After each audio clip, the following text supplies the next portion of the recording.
ಕಳೆದು ಬಿಸುಟರು ಮತ್ತೆ ರತ್ನಾವಳಿಯ ವಿವಿಧಾಭರಣವನು ಪರಿಲಲಿತ ಕೃಷ್ಣಾಜಿನವ ಹೊದೆದರು ಹಾಯ್ಕಿ ಹಚ್ಚಡವ ನಳಿನ ಮುಖಿ ನಳನಳಿಪ ಮುಕ್ತಾವಳಿಯ ಅಲಂಕಾರವನುಗಿದು ಸಭೆಯೊಳಗೆ ಬಿಸುಟಳು ನಿಂದಳ ಬಲೆ ನಿಜಾಭಿರೂಪದಲ್ಲಿ. ಕೂಡಲೇ ರತ್ನಾಭರಣಾದಿಗಳನ್ನೆಲ್ಲ ಕಳಿಸಿಬಿಟ್ಟಿದ್ದಾರೆ. ಕೃಷ್ಣಾಜಿನ ಉಟ್ಕೊಂಡು ನಾರ್ಮಡಿಯನ್ನ ಹೊತ್ಕೊಂಡಿದ್ದಾರೆ. ದ್ರೌಪದಿಯು ಕೂಡ ವನವಾಸಕ್ಕೆ ಹೋಗತಕ್ಕ ಸಂದರ್ಭದಲ್ಲಿ ಪತಿಗಳಿಗೆ ಅನುರೂಪಳಾಗಿ ಇರಬೇಕು. ಪತಿ ನಾರ್ಮಡಿ ಉಟ್ಟಾಗ ಸರಿ ಅಲಂಕಾರಗಳನ್ನು ತ್ಯಜಿಸಿದಾಗ ತಾನು ಬಿಟ್ಟು ಬಿಡಬೇಕು ಅಂತ ಹೇಳಿ ಆ ಸಭೆಯಲ್ಲೇನೆ ದ್ರೌಪದಿ ಸಂತೋಷದಿಂದ ಮುತ್ತು ರತ್ನಖಚಿತವಾದ ಆಭರಣಗಳನ್ನು ನಳನಳಿಪ ಮುಕ್ತಾವಳಿ ಅಲಂಕಾರವನ್ನು ಉಗಿದು ಏನು ದಿವ್ಯವಾಗಿರ್ತಕ್ಕ ಮುತ್ತಿನ ಹಾರ ರತ್ನಾವಳಿಗಳು ಸಂತೋಷದಿಂದ ಕಾಳಚಿಬಿಟ್ಟು ನಿರಾಭರಣ ಸುಂದರಿಯಾಗಿ ನಿಂತು ಬಿಟ್ಟಿದ್ದಾಳೆ. ಸಾಲದೆ ನಿಮಗಿನ್ ಕೌರವರೋ ಲಗದ ಫಲವಾಯಿತಲ ವನಮಾಲೆ ಕೊರಳಿಂಗಲ್ಲ ಚರಣಾಭರಣವಾಯಿತಲೇ ವನಮಾಲೆ ಕೊರಳಿಂಗಲ್ಲ ಚರಣಾಭರಣವಾಯಿದಲೇ ಬೀಳುಕೊಳಿರೇ ಬೊಪ್ಪನವರನು ಬೀಳುಕೊಳಿರೇ ಬೊಪ್ಪನವರನು ಮೇಲೆ ಮೋಗದ ತಾಯಲ ನಡೆ ಹೇಳಿ ಕಳುಹಿಸಿಕೊಂಬೆವು ಎಂದನು ಭೂಪತಿಗೆ ಭೀಮಾ. ಅಂತೂ ಅಣ್ಣ ಕೌರವನ ಓಲಗ ಶಾಲೆಗೆ ಬಂದಿದ್ದಕ್ಕೆ ಫಲ ಆಯ್ತಲ್ಲ, ಇನ್ನೇನಿಲ್ಲ. ನಮ್ಮ ದೊಡ್ಡಪ್ಪ ಒಳ್ಳೆ ಕೆಲಸ ಮಾಡಿದರು. ಎಲ್ಲರೂ ಕೊರಳಿಗೆ ವನಮಾಲೆ ಹಾಕ್ತಾರೆ. ನಮ್ಮ ದೊಡ್ಡಪ್ಪನಿಗೆ ನಿನ್ನ ಮೇಲೆ ಪ್ರೀತಿ ಹೆಚ್ಚಲ್ಲ, ಅದಕ್ಕೆ ಕಾಲಿಗೆ ಹಾಕ್ಬಿಟ್ಟ ವನಮಾಲೆನ. ವನಮಾಲ ಅಂತಂದರೆ ದಿವ್ಯವಾಗಿರ್ತಕ್ಕಂಥ ಮುತ್ತಿನ ಹಾರಕ್ಕೆ ವನಮಾಲ ಅಂತ ಹೆಸರು. ವನಮಾಲಿ ಬಲಿಧ್ವಂಸಿ ಕಂಸಾರಾತಿರಧೋಕ್ಷಜ. ವನಮಾಲಿ ಆ ಪರಮಾತ್ಮ ಹಾಕ್ಕೊಂಡಿರ್ತಕ್ಕ ನವರತ್ನ ಖಚಿತವಾಗಿರ್ತಕ್ಕಂಥ ಆ ಮಾಲಿಕೆಗೆ ವನಮಾಲಿ ಅಂತ ಹೆಸರು. ಆ ವನಮಾಲೆ ಅದನ್ನು ಹಾಕ್ಕೊಂಡವನು ವನಮಾಲಿ ಅಂತ ಕಂಠಕ್ಕೆ ಹಾಕ್ಕೋಬೇಕು. ನಿಮ್ಮ ದೊಡ್ಡಪ್ಪನಿಗೆ ವಿಶ್ವಾಸ. ಆ ವನಮಾಲೆನ ಕಾಲಿಗೆ ತೊಡಸ್ಬಿಟ್ರು. ವನಮಾಲೆ ಕಾಡಿನಲ್ಲಿ ಅಲಿಯೋದು ಅಂತ. ಹೇಗಾದ್ರೇನು ಅಂತೂ ದೊಡ್ಡಪ್ಪ ಪರವಾಗಿಲ್ಲ, ಒಳ್ಳೆ ಅನುಗ್ರಹ. ಇನ್ನು ಆಯ್ತಲ್ಲ ಅಣ್ಣಯ್ಯ, ಇನ್ಯಾಕೆ ತಡ? ಎಲ್ಲ ಡ್ರೆಸ್ಸು ಬದಲಾವಣೆ ಆಗಿ ಆಯ್ತು.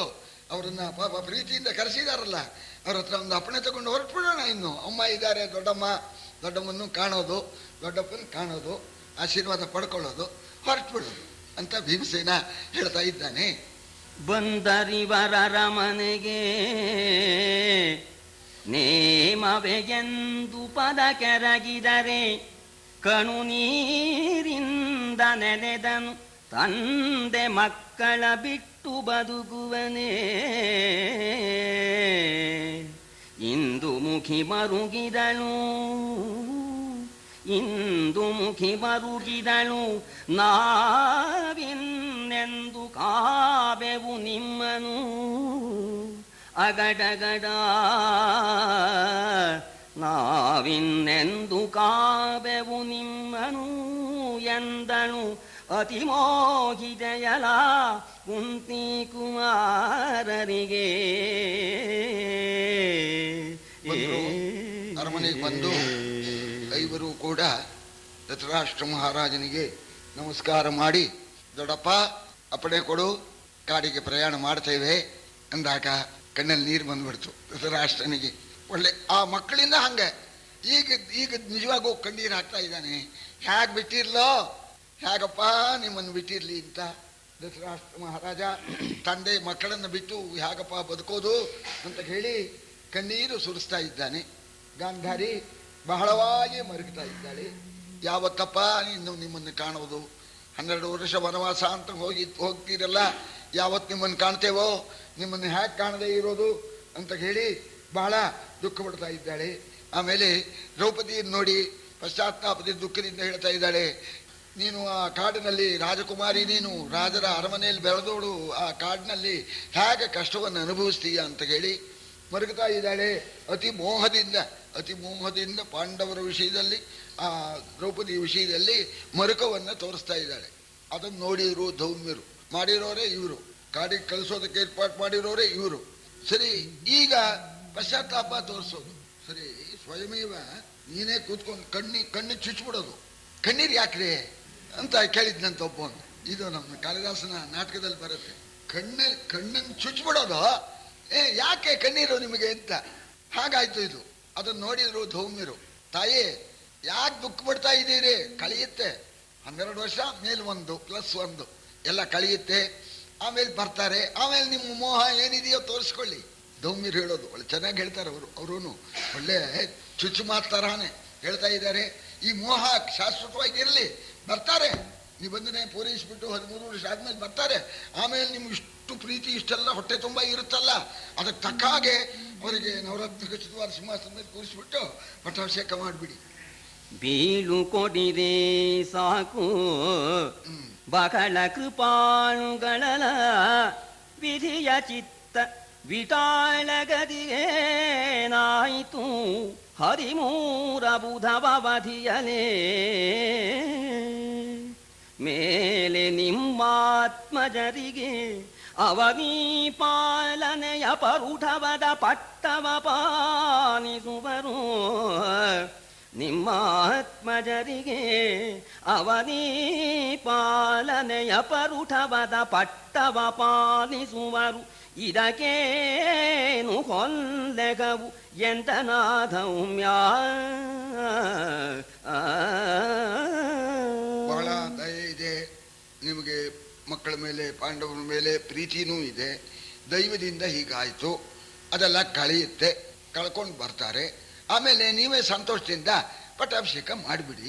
ಇದೇ ಪ್ರೀತಿ ಇಟ್ಕೊಂಡು ಈಗ ಅಪ್ಪಣೆ ಕೊಡಿ. ಇವರು ಕಳುಹಿಸಿಕೊಂಡರು ಆ ನೃಪ ಭವನವನು ಹೊರವಂಟರು. ಒಡನುತ್ಸವ ವಿಹೀನರು ವಿದುರ ಭೀಷ್ಮ ದ್ರೋಣ ಗೌತಮರು. ಅವನಿಪತಿ ದುರ್ಯೋಧನಾದಿಗಳು ಅವನ ಸಹಭವರುಳಿಗೆ ಬಂದುದು. ವಿವಿಧ ಜನ ತೊತ್ತೊತ್ತೆ ಮಸಗಿತು ರಾಜಬೀದಿಯಲಿ.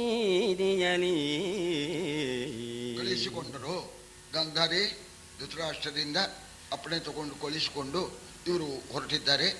ಆಗ ಇಡೀ ಹಸ್ತಿನಾವತಿ ಇವರು ಹೊರಟಿದ್ದಾರೆ ಅರಮನೆ ಬಿಟ್ಟು. ಇವರನ್ನು ನೋಡಬೇಕು ಅಂತ ಹೇಳಿ ಇಡೀ ಹಸ್ತಿನಾವತಿಯೇ ಬಂದು ಜಮಾಯಿಸ್ಬಿಡ್ತಂತೆ. ಭೀಷ್ಮ ದ್ರೋಣ ಕೃಪಾ ವಿದುರ ಇವರೆಲ್ಲ ಅಲ್ಲದೇನೆ ಹಸ್ತಿನಾವತಿಯಲ್ಲಿರ್ತಕ್ಕ ಆಬಾಲ ವೃದ್ಧರಾದಿಯಾಗಿ ಎಲ್ಲ ಬಂದ್ಬಿಟ್ಟಿದ್ದಾರೆ. ಜಾಗನೇ ಇಲ್ಲ ಹೋಗ್ತಕ್ಕಂಥ ಇವರನ್ನು ನೋಡೋಣ. ಇನ್ನು 13 ವರ್ಷ ಯಾವತ್ತು ಕಾಣೋದೋ, ಎಲ್ಲಿ ಕಾಣಲೋ ನಿನ್ನ ಅಂತ ಹೇಳಿ ನಿಮ್ಮಂಥ ಮಹಾನುಭಾವನ್ನ ಇನ್ನು ಎಲ್ಲಪ್ಪ ನಾವು ಕಾಣೋದು ಅಂತ. ಆಗ ಎಲ್ಲ ಬಂದ್ಬಿಟ್ಟಿದ್ದಾರಂತೆ, ಜಾಗ ಇಲ್ಲ. ಮನೆ ಮೇಲೆ ಕೂತ್ಕೊಂಡಿದ್ದಾರೆ, ಮರದ ಮೇಲೆ ಕೂತ್ಕೊಂಡಿದ್ದಾರೆ, ಗುಡ್ಡದ ಶಿಖರದ ಮೇಲೆ ಕೂತ್ಕೊಂಡಿದ್ದಾರೆ. ಇವ್ರನ್ನ ನೋಡಬೇಕು ಅಂತ ನೋಡ್ತಾ ಇದ್ದಾರೆ. ಇವರು ಪ್ರಯಾಣ ಮಾಡ್ತಾ ಇದ್ದಾರೆ. ಪ್ರಯಾಣ ಮಾಡ್ತಾ ಇದ್ದಾಗ ಆ ನೋಡ್ತಕ್ಕವರು ಇದೊಂದು ಪದ್ಧತಿ ಇದ್ದೇ ಇದೆಯಲ್ಲ. ಸರಿ, ಆ ಗುರ್ತಿದ್ದವರು ಗುರ್ತಿದ್ದೇ ಇಲ್ಲದೆ ಇದ್ದವರಿಗೆ ಹೇಳೋದು ಈ ಪದ್ಧತಿ ಎಲ್ಲ ತೋರಿಸ್ತಾ ಇದ್ದಾರೆ. ನೋಡಿ, ಆ ಮುಂದೆ ಹೋಗ್ತಾ ಇದ್ದಾರಲ್ಲ ಅವರು.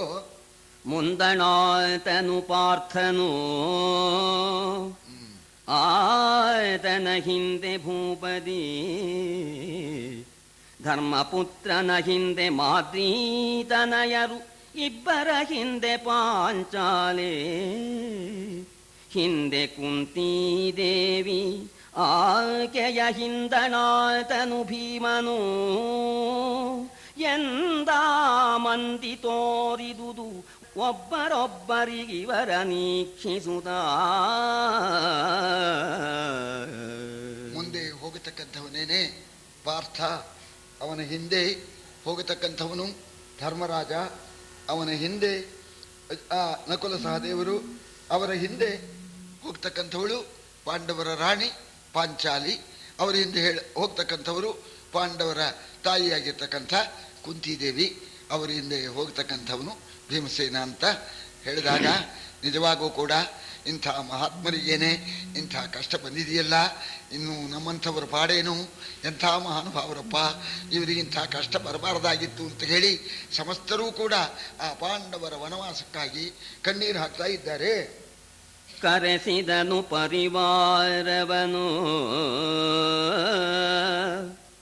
ನಿಮಗರ ಸುಕೌರವನು ಎಮ್ಮ ಗಜರಥ ತುರಗ ಕೊಟ್ಟಿಗೆ ಎತ್ತು ಬಂಡಿ ಕೊಟಾರ ಕೊಪ್ಪರಿಗೆ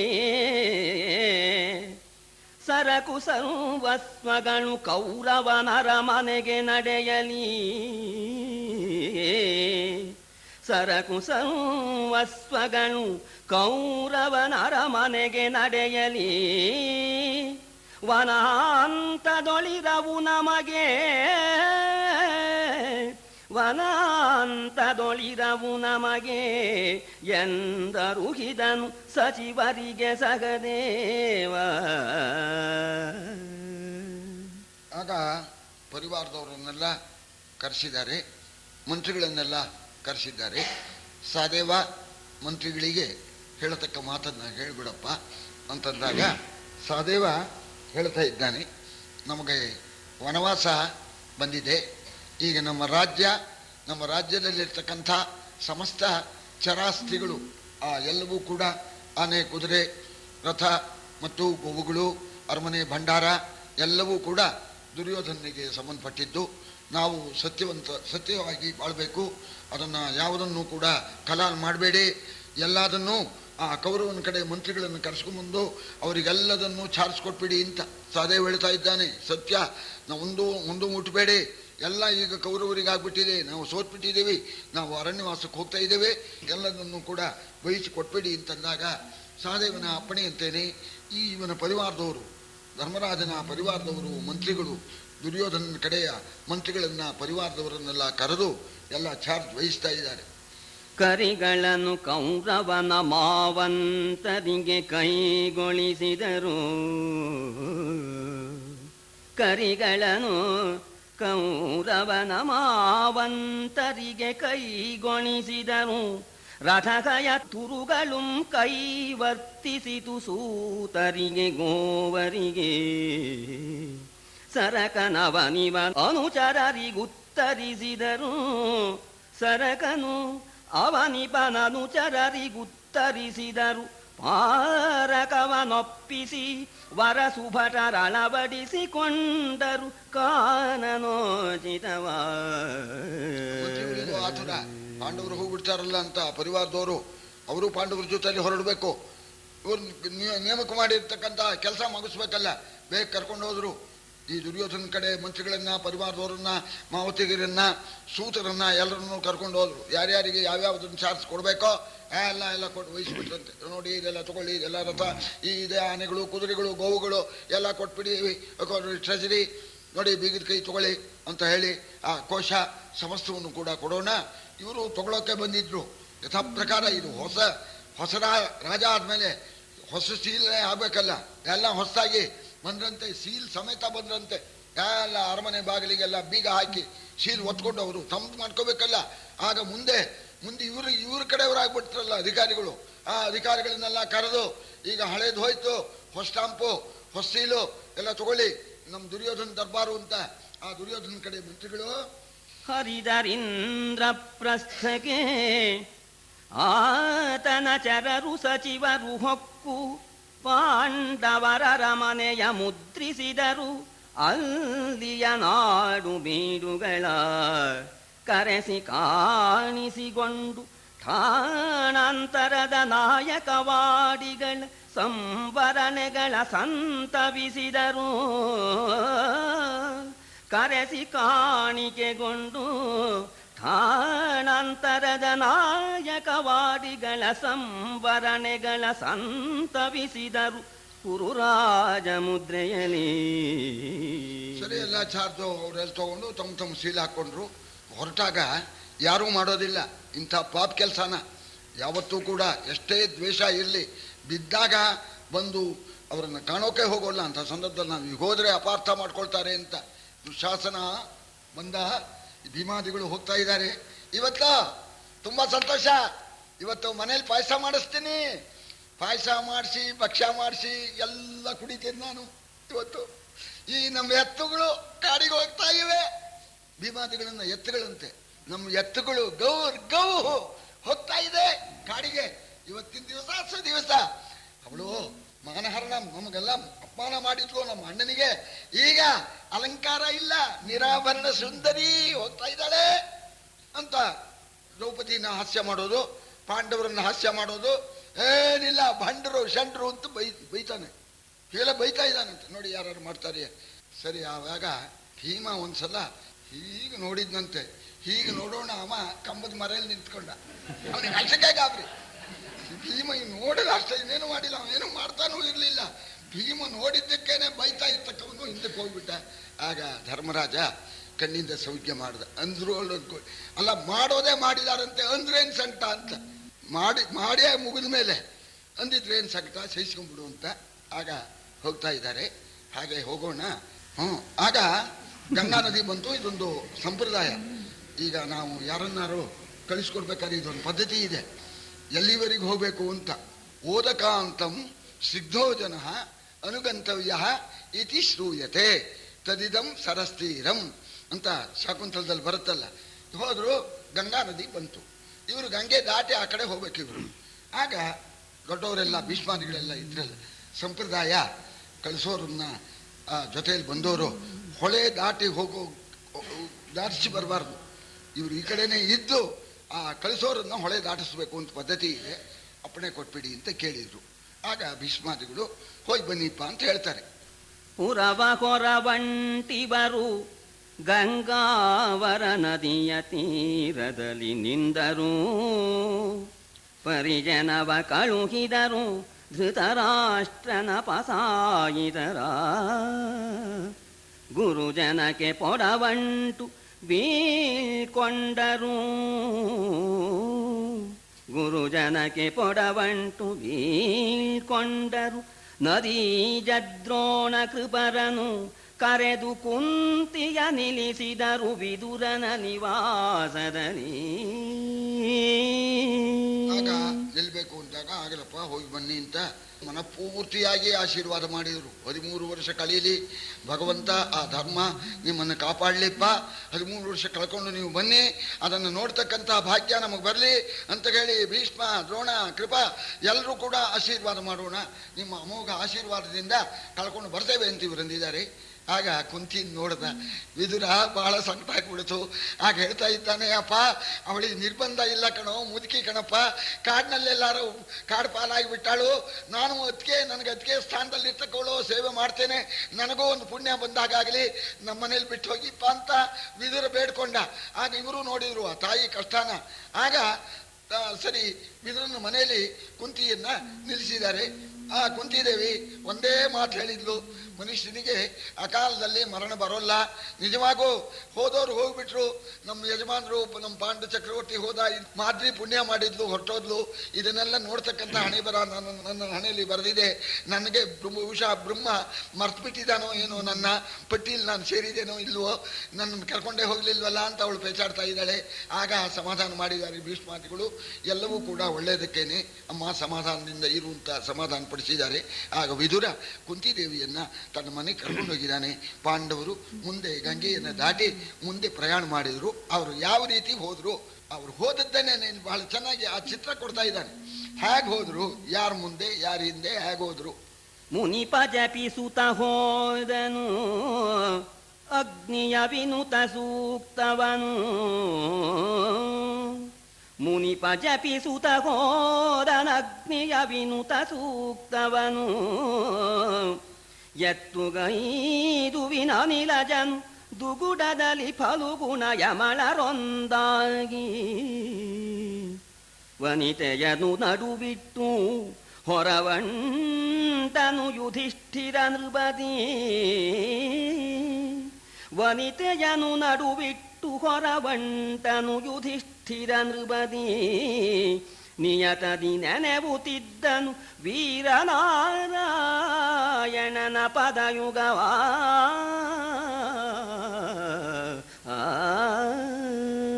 ಪಾಂಡವರಿಗೆ ಕ್ಷೇಮವಾಗಲಿ ಅಂತ ಪಾಂಡವರ ಪುರೋಹಿತರಾದ ಧೌಮ್ಯರು ಅಗ್ನಿ ಸೂಕ್ತ ಸಾಮ ಗಾನ ಮಾಡಿಕೊಂಡು ಹೋಗ್ತಾ ಇದ್ದಾರೆ. ಅವರ ಹಿಂದೆ ಭೀಮಸೇನ ಎರಡೂ ತೋಳನ್ನು ಮೇಲಕ್ಕೆ ಎತ್ಕೊಂಡು, ತೋಳಿದ್ದೂ ಸಾರ್ಥಕವಾಗಲಿಲ್ಲ ಅನ್ನೋ ದೃಷ್ಟಿಯಿಂದ ಭೀಮ ಹೋಗ್ತಾ ಇದ್ದಾನೆ. ಅವನ ಹಿಂದೆ ದುಃಖದಿಂದ ಅರ್ಜುನ, ನಕಲು ಸಹದೇವರು ಹೋಗ್ತಾ ಇದ್ದಾರೆ. ಅವರ ಹಿಂದೆ ದ್ರೌಪದಿ, ಎಲ್ಲರ ಹಿಂದೆ ಧರ್ಮರಾಜ. ದ್ರೌಪದಿಯನ್ನು ಹಿಂದ್ಗಡೆ ಬಿಡಬಾರ್ದು, ಮುಂದಿಟ್ಕೊಂಡು ಹೋಗಬೇಕು. ಹೆಂಗಸರನ್ನ ಹಿಂದಕ್ಕೆ ಬಿಡಬಾರ್ದಲ್ಲ. ಈ ರೀತಿಯಾಗಿ ಹೋಗ್ತಾ ಇದ್ದಾರೆ. ಹೋಗ್ತಕ್ಕಂಥ ಕಾಲಕ್ಕೆ ವೀರನಾರಾಯಣನ ಧ್ಯಾನ ಮಾಡಿಕೊಂಡು ಪರಮಾತ್ಮ ಅಂತ ಹೇಳಿ ಪರಮಾತ್ಮನ ಧ್ಯಾನ ಮಾಡಿಕೊಂಡು ಪ್ರಯಾಣ ಮಾಡ್ತಾ ಇದ್ದಾರೆ.